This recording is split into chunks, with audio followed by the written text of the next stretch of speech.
વાવથરા જિલ્લાના દિયોદરમાં કોંગ્રેસના કાર્યકરો અને આગેવાનો ઉપર ફરિયાદ નોંધાતા રાજકીય ગરમાવો ચરમસીમાએ પહોંચ્યો છે. ભાજપ સરકારના ઈશારે પોલીસ પ્રશાસન દ્વારા ખોટી અને ગંભીર કલમો હેઠળ ગુનો નોંધી અને ડરાવવાનો પ્રયાસ કરવાનો આક્ષેપ કોંગ્રેસ દ્વારા કરવામાં આવ્યો છે. આજ મામલે કોંગ્રેસના દિગ્ગજ નેતાઓ દ્વારા વાવથરા જિલ્લાના કલેક્ટર અને પોલીસ અધિક્ષકને આવેદનપત્ર પાઠવી રજૂઆત કરવામાં આવી છે, જેની વિગતે બાદ આ વિડીયોમાં કરવી છે. નમસ્કાર, આપ જોઈ રહ્યા છો યસ મીડિયા ગુજરાત અને તમારી સાથે હું છું મીત. આજે વાત કરવી છે વાવથરા જિલ્લાના દિયોદરની. ગઈકાલે દિયોદરમાં બનેલી ઘટના બાદ કોંગ્રેસ એક્શન મોડમાં આવી ગયું છે. બનાસકાંઠા જિલ્લાના સાંસદ ગેનીબેન ઠાકોર, જિલ્લા કોંગ્રેસના પ્રમુખ ગુલાબસિંહ રાજપૂત, પૂર્વ ધારાસભ્ય શિવાભાઈ ભુરિયા સહિતના નેતાઓ આજે કલેક્ટર કચેરી પહોંચ્યા હતા. કોંગ્રેસે સીધો જ આક્ષેપ કર્યો છે કે ભાજપના આગેવાનોના દબાણ અને કહેવાથી આ કોંગ્રેસના કાર્યકરો અને આગેવાનો સામે ખોટી ફરિયાદ દાખલ કરવામાં આવી છે. ગઈકાલે જ્યારે બેઠક મળી હતી તે દરમિયાન કોઈ પણ જાતનો ઠરાવ કર્યા વગર આ જવાબદાર અધિકારીઓ મીટિંગ હોલ છોડીને ભાગી ગયા હતા. ત્યારે કોંગ્રેસના કાર્યકરો માત્ર પોતાના હક માટે અને કાયદેસરના ઠરાવની માંગ સાથે ત્યાં રોકાયા હતા. ત્યાં કોઈ ગુનો કર્યો નથી તે પ્રકારે પણ કોંગ્રેસે જણાવ્યું છે. સાથે જ કોંગ્રેસે કાયદાકીય જોગવાઈઓ સામે પણ અનેક સવાલો ઉઠાવ્યા હતા. કોંગ્રેસના નેતાઓનું કહેવું છે કે જ્યાં બીએનએસની કલમ 109 જેવી અત્યંત ગંભીર કલમો હેઠળનો કોઈ ગુનો બનતો જ નથી, તેમ છતાં પણ આ વિપક્ષને દબાવવા માટે આવી કલમો લગાવીને ડરાવવાનો પ્રયાસ કરવામાં આવી રહ્યો છે. સાથે જ આવતીકાલે જ્યારે પ્રમુખ અને ઉપપ્રમુખની દિયોદર તાલુકા પંચાયતની ચૂંટણી, મહત્વની ચૂંટણી યોજાવાની છે, તે માટે કોંગ્રેસે પણ એક માંગ કરી છે. દિયોદરના એસડીએમ ની ભૂમિકા સામે પણ કોંગ્રેસે વાંધો ઉઠાવી અને કલેક્ટરને રજૂઆત કરી છે. સાથે જ આવતીકાલે જ્યારે ચૂંટણી યોજાવાની છે એ માટે અન્ય તટસ્થ અધિકારીની નિમણૂક કરવામાં આવે એ પણ કોંગ્રેસે માંગ કરી છે. આ સમગ્ર મામલે બનાસકાંઠા જિલ્લાના સાંસદ ગેનીબેન ઠાકોર શું કહી રહ્યા છે તે પણ તમે સાંભળો. ગઈકાલે 25મી તારીખે જિલ્લાની તાલુકા પંચાયતની ચૂંટણી એટલે ખાસ કરીને દિયોદર તાલુકા પંચાયતના પ્રમુખ અને ઉપપ્રમુખની ચૂંટણી યોજાવાની હતી. ચૂંટણી અધિકારી તરીકે પ્રાંત અધિકારી હતા. 10 ભારતીય જનતા પાર્ટીના સભ્યો છે અને 12 કોંગ્રેસના છે. કોઈ પણ કારણ વગર એમણે ચૂંટણી મુલતવી રાખી. કાયદો અને વ્યવસ્થા બરોબર જળવાતું નથી એ બહાના હેઠળ કરીને એમણે ચૂંટણી મુલતવી રાખી. હવે એમના શાસનની અંદર કાયદો અને વ્યવસ્થા ન જળવાય એ શાસક પક્ષનો પ્રશ્ન છે, એમાં વિપક્ષનો કે કોઈ તાલુકા પંચાયતના ચૂંટાયેલા સભ્યોનો નથી. છતાં પણ એમને તાલુકા પંચાયત કોંગ્રેસની ન બને એના માટે કરીને આ પ્રયત્નો કર્યા. એમાં વહીવટી તંત્ર પૂરેપૂરું સામેલ, સરકારના જે કંઈ એમને આદેશ આપવાવાળા લોકો હોય. પણ આજે અમે કલેક્ટર સાહેબને મળ્યા છીએ,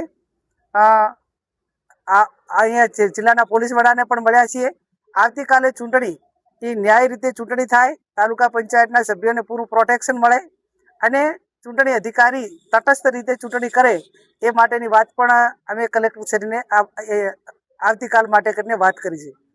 અમારા જે 10 કાર્યકરો ઉપર ખોટી રીતે 307 દાખલ કરી છે. ગઈકાલે જે ડીવાયએસપી અને ત્યાંના જે પોલીસ અધિકારીઓ હતા એમને અમને વિનંતી કરી કે બેન, અમને પાર્ટી તરફથી ને તમારા તરફથી સહયોગ આપો અને અહીંયા તાલુકા પંચાયતમાં ન બેસો અને 27 તારીખે તમે બધા સભ્યોને લઈને આવો. પોલીસના કહેવાથી અમે પૂરેપૂરો સાથ સહકાર આપ્યો. અમે અમારા સભ્યોને સલામત જગ્યાએ ખસેડ્યા. આખું વહીવટી તંત્રને જે પ્રમાણે એમની અપેક્ષા હતી એ પ્રમાણે સહકાર આપ્યો. છતાં પણ પાછળથી કોઈ પણ કારણ વગર 307 જેવી કલમ લગાવી અને કોંગ્રેસના કાર્યકરો ઉપર ખોટા કેસ દાખલ કરવા માટેનો પ્રયત્ન એ સરકાર તરફથી ને વહીવટી તરફથી થયો છે. ત્યારે અમે અમારા કર્મચારીઓને કે અમારા જે કંઈ કાર્યકર્તાઓ છે એને બચાવ માટે જે કાર્યવાહી કરવાની થતી હોય, ન્યાયની લડાઈ લડવાની હોય એ લડીશું. પણ પોલીસનું અને પાર્ટીના આગેવાનોનું કે ચૂંટાયેલા પદાધિકારીઓનું સંકલન કર્યા પછી જે વાત હોય એમાં તટસ્થતા રહે એવી અમે અપેક્ષા હાલની તારીખમાં એસપી સાહેબને વાત કરીને અમે કરી છે. આવનાર સમયની અંદર ગમે એ સરકાર ગમે એટલા આ રીતે હેરાન કરીને તાલુકા પંચાયત તોડવા માટેનું કે કોંગ્રેસના કાર્યકરોને હેરાન કરવાનો પ્રયત્ન કરે તો એ વ્યાજબી નથી. અમે અમારા કાર્યકરોને બચાવવા માટે જે રીતે ન્યાયની લડાઈ લડવી પડે તો લડીશું, અને ન્યાયની લડાઈ લડવાની સાથે સાથે એ નહીં સમજે તો પછી એમને ગઈકાલની તે ઘટના ઉપરથી બધા અધિકારીઓએ શીખ લેવાની જરૂર છે કે હવે પરાકાષ્ઠા એ લોકોનો ગુસ્સો છે. તમે જે વહીવટી તંત્ર ખોટું કરો છો એ એટલી હદે ખોટું કરો છે કે લોકોની હવે સહનશીલતાની પણ પરાકાષ્ઠા થઈ ગઈ છે. એટલે આ સ્થિતિનું નિર્માણ ન થાય એના માટે કરીને આવતીકાલે ન્યાય ચૂંટણી થાય, તાલુકા પંચાયતના સભ્યોને પૂરું પ્રોટેક્શન મળે અને આ તાલુકામાં અને સમગ્ર જિલ્લાની અંદર વહીવટી તંત્ર અને લોકો વચ્ચેની ભાઈચારાની ભાવના અને સારી રીતે ચાલે એવી અપેક્ષા અમે વહીવટી તંત્ર પાસે રાખી છે.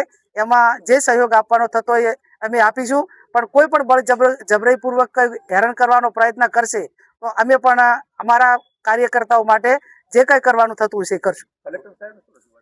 હા, કલેક્ટર સાહેબ એ જ રજૂઆત કરી કે આવતીકાલે તટસ્થ અધિકારીની ચૂંટણી અધિકારી તરીકેની નિમણૂક થાય અને અમે એસડીએમ ની સામે હાઈકોર્ટમાં કે ન્યાયતંત્રમાં કેસ કરવાના નહોતા, પણ છતાં એમને પોતે નામજોગ ફરિયાદ દાખલ અમારા જે પાર્ટીના પદાધિકારીઓ છે, ચૂંટાયેલા જિલ્લા પંચાયતના સભ્યો છે અને ખાસ કરીને જે તાલુકા પંચાયતના 12 સભ્યો ચૂંટાયેલા છે એમના હગાવાના ઉપર જ એફઆઈઆર દાખલ કરી છે કે જેને એસડીએમ ઓળખતા પણ નથી, પણ એ ભારતીય જનતા પાર્ટીના કાર્યકર્તાઓના કહેવાથી, એમના આકાઓના કહેવાથી, એમના આગેવાનોના કહેવાથી ખોટી રીતે દબાવવા માટેના પ્રયત્નો કર્યા છે.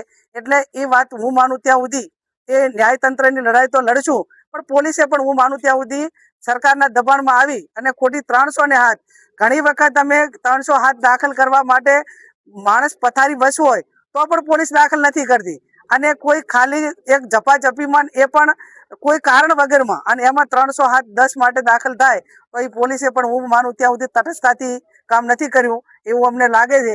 આ બાબતમાં હાઈકોર્ટમાં દાખલ કરવું પડે તો કરશું, એસડીએમના વિરુદ્ધમાં જે કંઈ કરવું પડે એ કરશું અને ન્યાયની લડાઈ અમે લડીશું.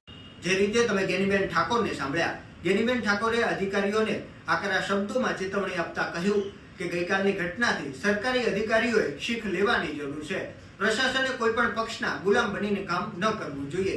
આ સાથે જ ગેનીબેન ઠાકોરે સ્પષ્ટપણે ચીમકી આપી છે કે આવનાર સમયમાં જો યોગ્ય પ્રકારે ન્યાય નહીં મળે તો તેઓ હાઈકોર્ટના દરવાજા ખખડાવતા પણ અચકાશે નહીં. હવે જોવાનું એ રહેશે કે કોંગ્રેસના આકરા પ્રહાર અને આવેદનપત્ર બાદ જિલ્લા કલેક્ટર અને જિલ્લા પોલીસ અધિક્ષક કેવા પ્રકારના કડક પગલાં લેશે અને આવતીકાલની ચૂંટણી પર આ વિવાદની શું અસર પડે છે તે તો આવનારો સમય બતાવશે. આ જ પ્રકારના સમાચારો જોવા માટે યસ મીડિયા ગુજરાતને લાઇક, શેર અને સબસ્ક્રાઇબ કરવાનું ભૂલશો નહીં. નમસ્કાર.